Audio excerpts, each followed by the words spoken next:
खबरों में आगे बढ़ते हैं तो अंतर्राष्ट्रीय हिंदू परिषद के प्रमुख प्रवीण तोगड़िया ने जूनागढ़ में एक कार्यक्रम के दौरान कई विवादित बयान दिया।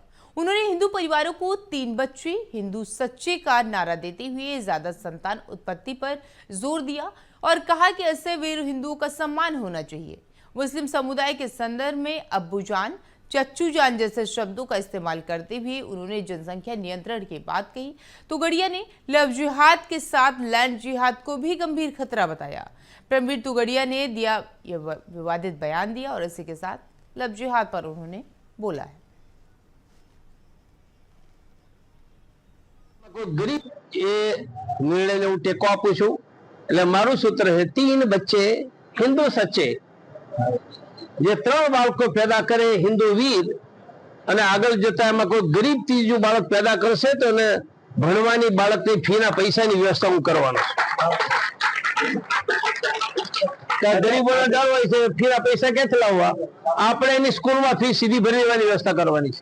એ